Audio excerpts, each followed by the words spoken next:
Hello and thank you for joining us today. My name is Matt Beatty. I am the CEO of ERG Payroll and HR. You can find videos like this and more HR resources on our website at ergpayroll.com. Today we are going to talk about how and why to create employee personas for each of the roles within your organization.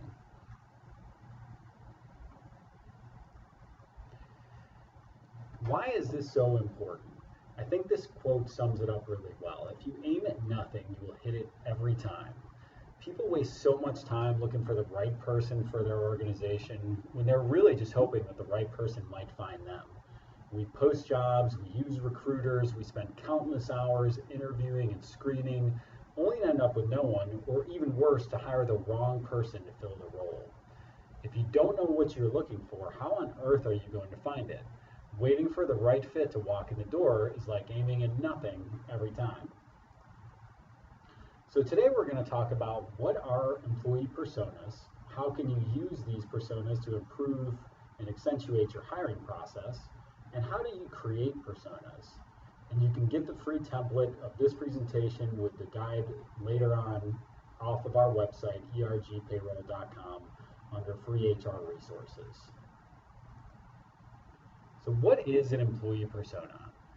An employee persona is a fictional generalized representation of your ideal employee by the role.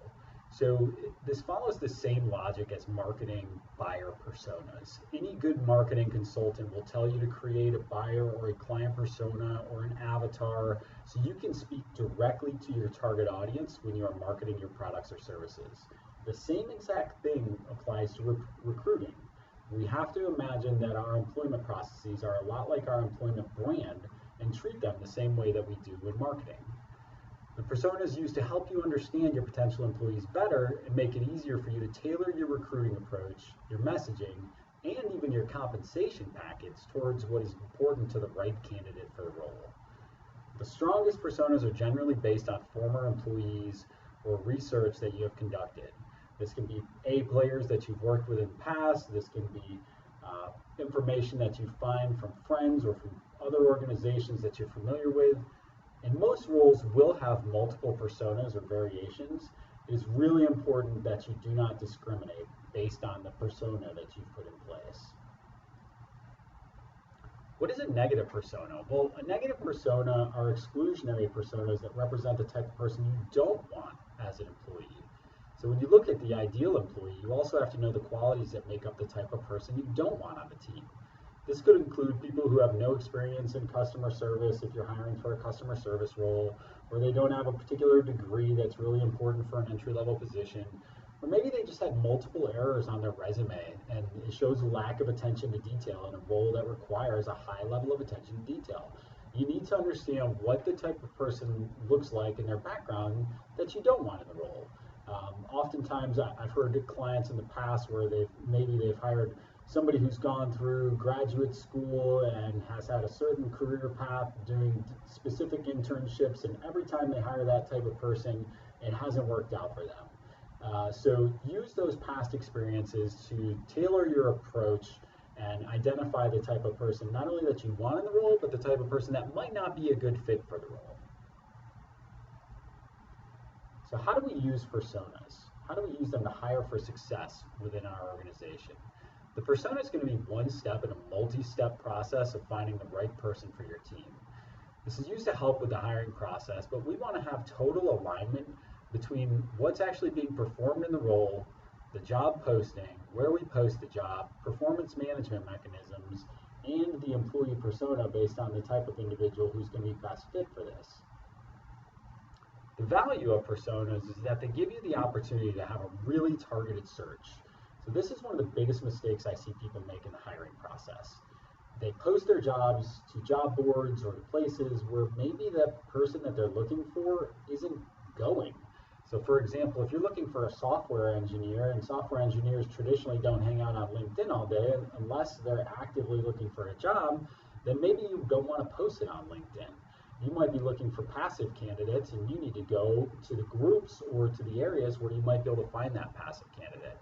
You wouldn't go fishing in the woods, and you want to make sure you're going fishing where the fish are. It also helps you to create a repeatable process. So after identifying who you are looking for and where to look, you can establish a repeatable process that you can be constantly using to develop bench strength. You should always be asking people within your network if they know anybody who fits this employee persona. The more accurate picture you can paint of the type of person you're looking for, the more likely you are to get quality referrals from those in your network. And when we know what we're looking for, we can ask better questions to determine if the person fits the mold. We'll talk more about the types of questions to ask in another session, but asking questions that don't identify the traits and characteristics that you're looking for to excel in the role can be a total waste of time during the interview process. So creating personas. How do we create our employee personas? We're trying to find the perfect fit for our organization. We must first understand what's most important to us. If attitude is the most important thing and we can train for skill, then we need to make sure we're trying to identify where to find the person with the right attitude.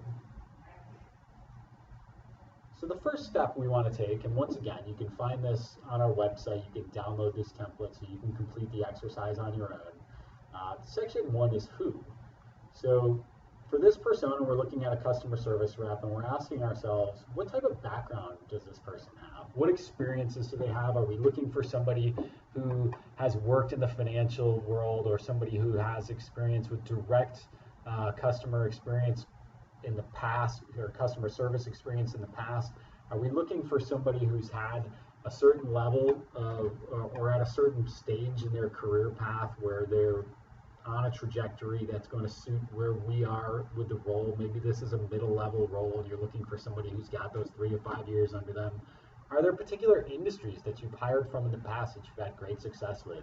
For example, when we hire sales reps from the staffing industry, they tend to do really well because they have high levels of outbound call volume in that industry. So identifying industries that and experience levels that create success on this person is going to help you to start to paint this picture of what this person looks like.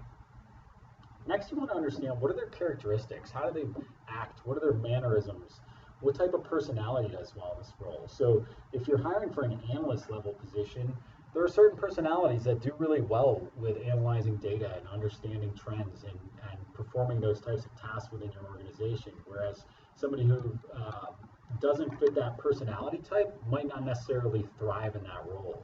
Do they have interests? Are there groups where you can go find these individuals? So, for example, if you are hiring somebody who's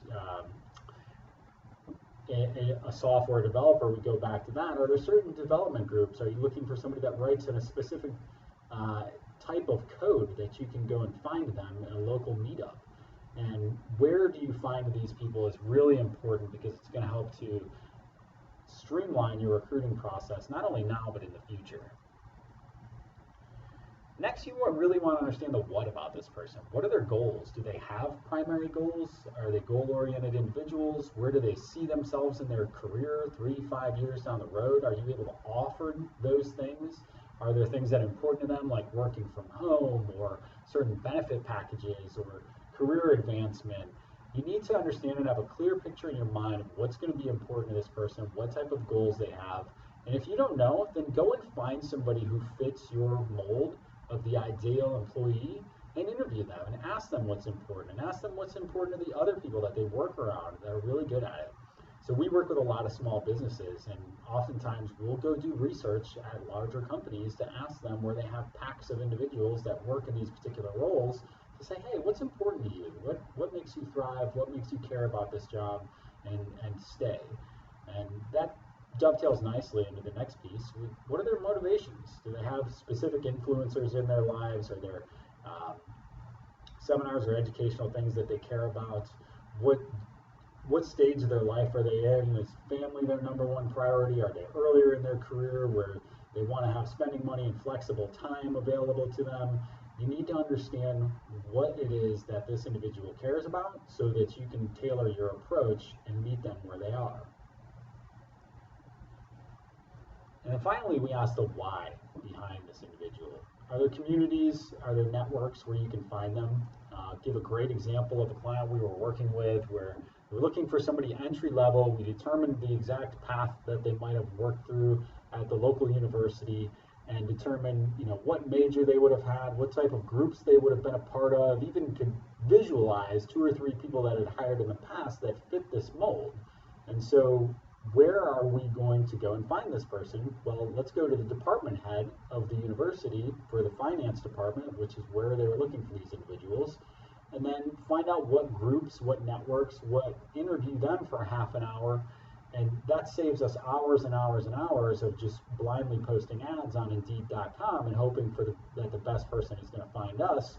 We can go where they are and try to find them. And then finally, as we mentioned earlier, does our offering align with what is important to this person? Are we offering the right benefits? Are we offering a career path, growth? Have we highlighted the why of our organization throughout the employment process?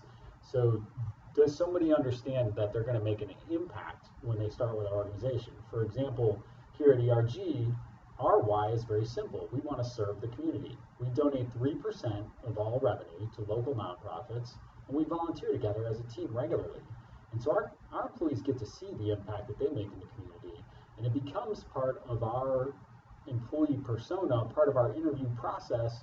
We want people who already care about the community before they come in the door. We don't want to try to get somebody to commit to service. We want somebody that's already a way of their life. So what is important to them, and does it align with our organizational goals? So now that you've created an employee persona, I have a pretty good feeling that you'll be able to visualize the types of individuals, their background, where they come from, what experience they have, where they hang out. Now we can tailor our approach. Our job description, our job posting can hit the highlights as far as what's going to be important to this individual. We can put that posting in the places where this person is and start fishing somewhere where we might actually catch some fish. And then we can also find ourselves in a situation to hire the right person. And that brings us to the key points to remember. First of all, like I mentioned earlier, do not discriminate. Make sure you hire the right person for the role, and that when you're looking at this employee persona, it can't isolate everybody from the conversation, right? It can't be one type of person over another in the respect that it's going to completely discriminate large groups of folks, unless that's based on professional experience. Second of all, go where they are. Find your ideal fit. Don't wait for them to come to you. You should always be recruiting. Top talent is at a premium, and you need A players. A players produce, the top 30% of employees produce at a 200% higher clip than the bottom 70%. So let me say that again. The top 30% of engaged employees produce at a 200% higher clip than the bottom 70%. So finding the ideal fit is much more important and allows you to be committed and hire slow, because you don't want that 200% variance in productivity. There are ways you can plug the gap. You can hire a temporary individual. You can allocate work amongst other team members. Take the time to hire slow. And ultimately, I always like to end with great quotes from Mr. Goodnight or somebody like him. But if you treat employees like they make a difference, they will. Make sure that you're doing well by your team and you're hiring the right type of people that share common values that your organization has, and you will see a magnificent difference in your productivity over time. I'm grateful that you took a few minutes out of your day to share this HR update with us. If you have any questions, you can find me at the number on the screen, or you can reach me at matt@ergpayroll.com. Once again, ERG provides small business payroll and human resources solutions. We can become the HR department for your organization. We can do trainings like this specific to you and your team and actually walk through how to get to these employee personas with you by each role and coach you throughout the process, amongst many other things. So if you're looking for a service provider as it relates to payroll and human resources, you can find us at ergpayroll.com, and we're excited to hear from you. Thanks so much, and have an awesome day.